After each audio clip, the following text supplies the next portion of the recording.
soon as I found out we were having a baby, and then we were having a boy, all I kept thinking about was things we could do together, and they all involved protein at some point, like going to a baseball game and sharing hot dogs. After our diagnosis, all that changed. We got the phone call from, the Children's Medical Center, and they said, your daughter has PKU. We didn't think anything of it. He had said that there was something wrong. Some test came back positive. I closed the door and I screamed into the pillow and screamed into the pillow.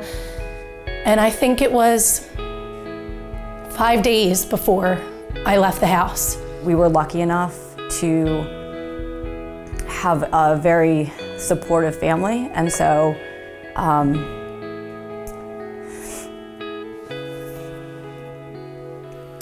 I remember my mother-in-law coming down immediately to help us because we were just so scared.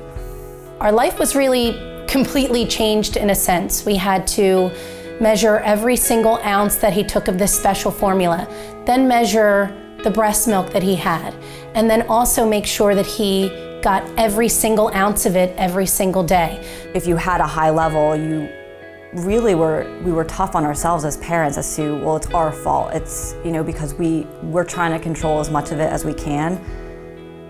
Looking back, you just understand that you just can't control as much as you want to. We don't eat food just to live, we eat food to connect with people around us. But when you have PKU, you are eating something different, and that makes you feel different. PKU is an inherited disorder that involves a problem with protein metabolism. Individuals have trouble metabolizing a very specific part of protein, a specific amino acid, phenylalanine. The elevated blood phenylalanine actually damages the brain.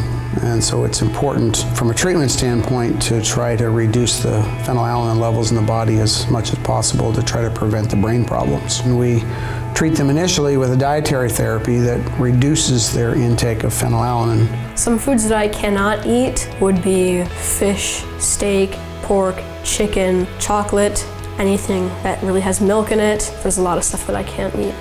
Dieting, sometimes when people diet, it's usually to lose weight or become healthier. But for me, I don't really have a choice, because if I do and I keep taking more and more protein every day that I can have, it causes irreversible brain damage. Dietary therapy alone is very difficult for many people, the majority of people, to keep their blood fees down where they need to be. I was diagnosed at birth. They put me on a formula right away at birth. Then I went pretty much completely off my diet as my late teens, early 20s.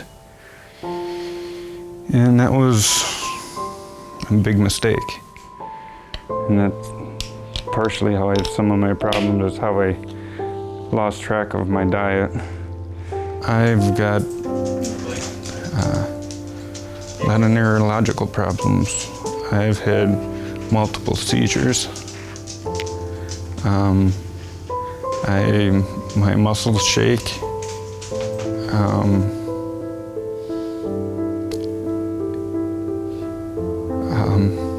I don't know. Basically my neurological system is shot from being off diet.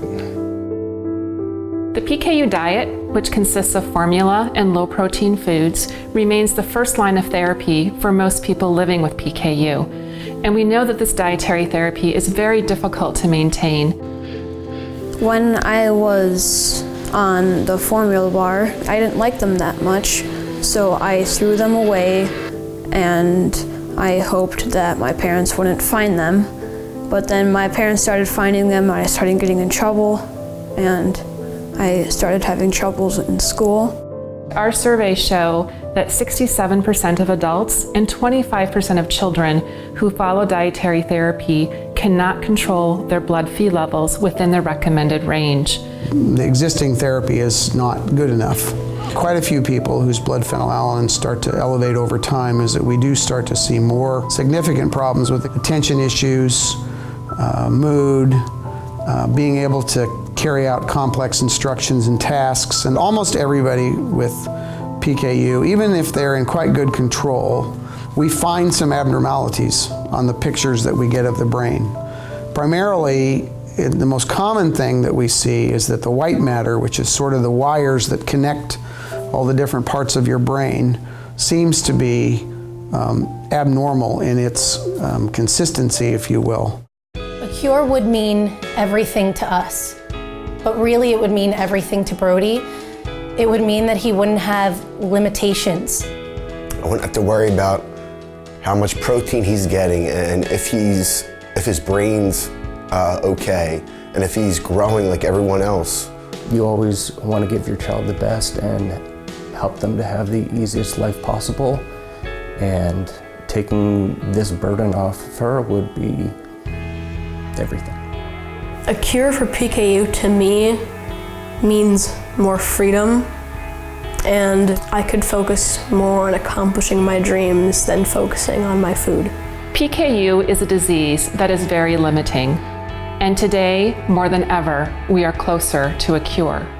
Your support and generosity tonight will get us one step closer to a new dream and a new hope for PKU. I can't wait for the day when a child is born with PKU and the doctor says to those stunned parents, "Your child has PKU, but today there's a cure." Please help us Lift the limits For PKU.